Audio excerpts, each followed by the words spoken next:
Today I'm going to make crackers. So if you've been following me for a while, you know that I'm fairly I like making crackers. So today this recipe is called falafel. It's a Joe Witten quirky cooking recipe, and I'm not going to change it too much. Well, really, not too much. So I've actually got it in my week saved under here. And I've got a friend with me today who's doing my camera work. Aren't I lucky? So this is the recipe that is going to be at our workshop tomorrow, and I'm going to demonstrate it live tomorrow, but I need to make a batch ahead of time. Now, falafel normally is chickpeas. This has absolutely no chickpeas. It's more to do with flavour. So we're going to get straight into it, because the main thing I want to teach you is how to make them. So go through next. Now I'm not putting the garlic in this batch because I have somebody with a garlic allergy tomorrow. So you can skip. So it says next, but we can just skip. And actually what we'll do is come through and we will, says future step, touch the three little dots and set as current step. So this is my loosey-goosey. So it says 20 grams of chia seeds, so that'll do. Now I've gone over the 5 grams so it won't tick me off, so I can tick it off myself. I often don't like getting ticked off, so I don't care so much. Then we want 50 grams of sunflower seeds. Now we will get ticked off. And pepitas, 50 grams of pepitas. Now, I have used an omega sprinkle, which you can buy. Obviously, I'm talking and I've gone too many there, that doesn't matter. As I said, you can go quite loose on this, so tick that off. But the omega sprinkle has all of these ingredients, but you could actually just put it into a jar and have it all together. So sesame seeds, 50 grams. Oh, look at that. I love that when that happens. And the flax seeds. So the flax seeds and the chia seeds are what's important in this recipe because they gelatinize and they are what help keep them together. So we need 50 grams of that. Ish. That's okay.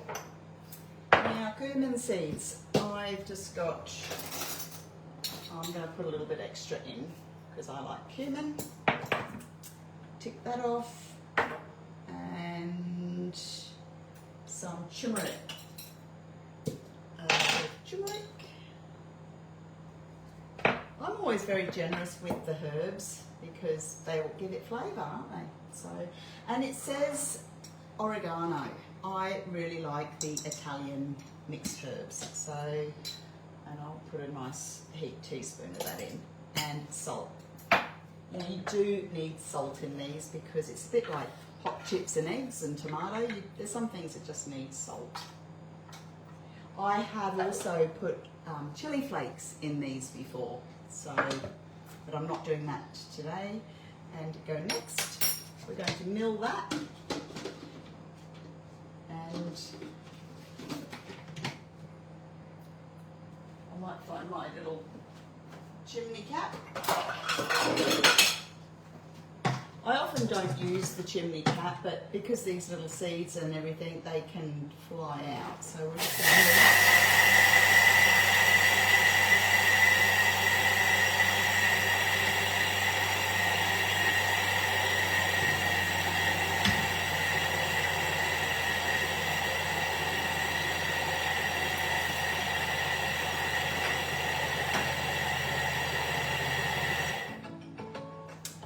ka-ching.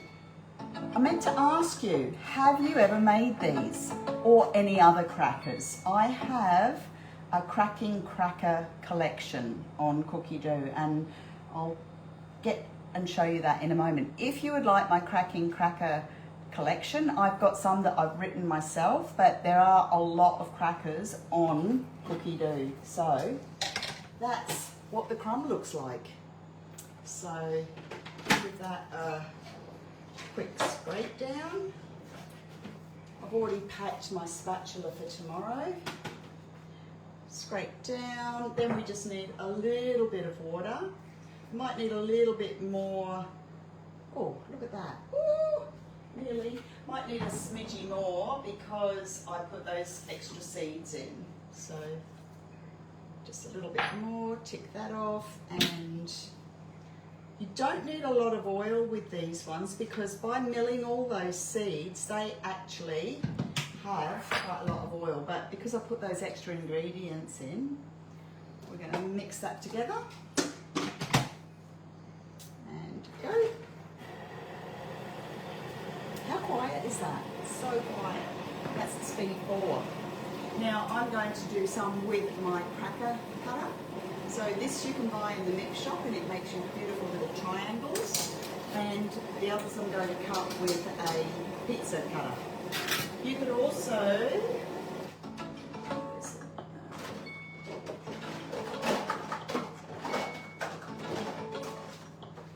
if you're really clever, or not clever, if you want to be really posh, you can actually cut them with one of these little Tupperware things or any of those little cookie cutters because then they look like they're shop bought. So, anywho, oh that's perfect, look at that. Lovely, shiny. I'm going to pour that out. Now the easiest way to get your dough out is tip your bowl upside down, and I haven't got my spatula so I'll twiddle that myself. And what I do, comes out relatively clean. Ooh, a little bit there.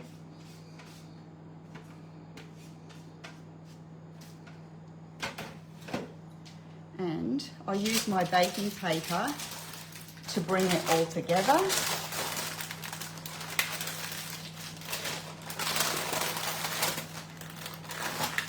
Now you could make this dough, if you want to call it a dough, or this base, and you could leave it for an hour because then everything is going to dry out and gelatinize and stick together.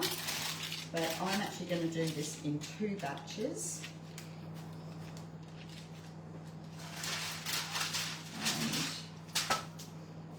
Another baking tray. Yep.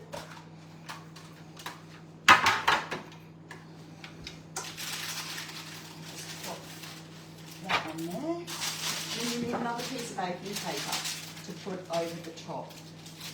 And I have a special rolling pin that has a little ends on it, so that's the thickness. They will stay exactly the same thickness. No more guesswork of how thick they're going to be. So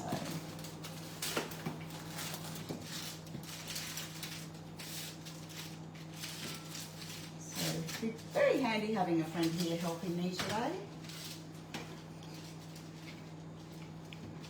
So what can happen if you get a split like that, because this is gluten-free and it's easy to mess around with, you're not going to overwork the dough. So, and what I do, so that I don't burn my corners, I usually come in and fold those edges off, like that. So it's not a perfect thing, but it just helps tidy it up a little bit. And I'll do one more little go. I haven't made these for, I can't remember the last time I made them. Probably a year, I reckon. There we go. So we'll come back and do the other. So I'm going to do this one with my cracker cutter. So all I need to do is run the cracker cutter over, and then it makes little triangles. Yep. Uh-oh, one's got stuck. Best laid plans and all that. I'll just put that there. Because what happens, these go in the oven like this and they just fall apart when they're cooked. This one, where's my little circle thing? I'll just make some semicircle ones, odd shaped ones. So they will go in the oven just like that.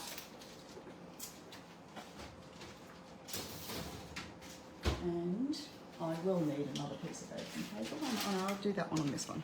Then I'll do this one on here.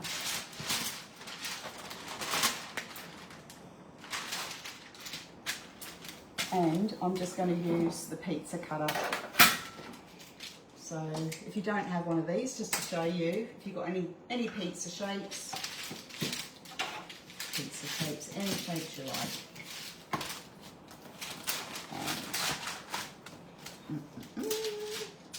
So what's on the menu tomorrow, I heard you ask. So we're doing a workshop and we are doing Den's not fried rice. We're doing a juice. We are making crackers. We've got a dip and also, what else are we making? Actually, let's have a look. If I come back here and come back to my week, this will show you what is coming up on the menu. So we're doing the Romanesque dip, the Cater, we're doing a watermelon and strawberry juice because I think watermelon juice by itself is a little bit ho-hum. So we're going to do strawberry, mint and watermelon. And then Den's not fried rice. So that's on the menu at our workshop tomorrow. So if you'd like information on our workshops, just put workshops and I can add you to the list. These workshops at the moment are in person, okay? So just pull that together. So you need to want to come and travel to see us. So that will do. And then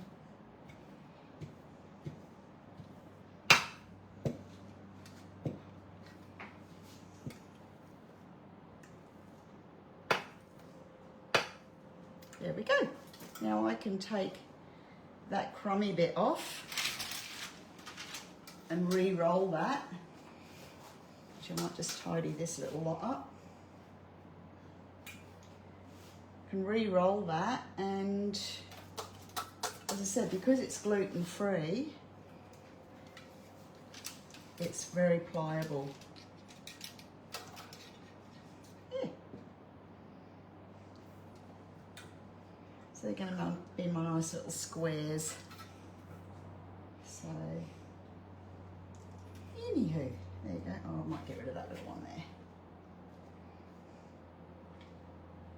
And that, my dear friends, is how you make a crackers. I'll roll that out and they will be my lovely little squares. There you go. I will endeavour to remember to take a photo of them when they're cooked, and I'll get one of the girls tomorrow to take some photos of our workshop so you can see what we do at an in-person workshop. So anywho, I'm going to roll out this last little bit and pop into the oven as well, and I'll see you all on the flip side. And remember, #replay if you're watching this again later. Okay, see ya.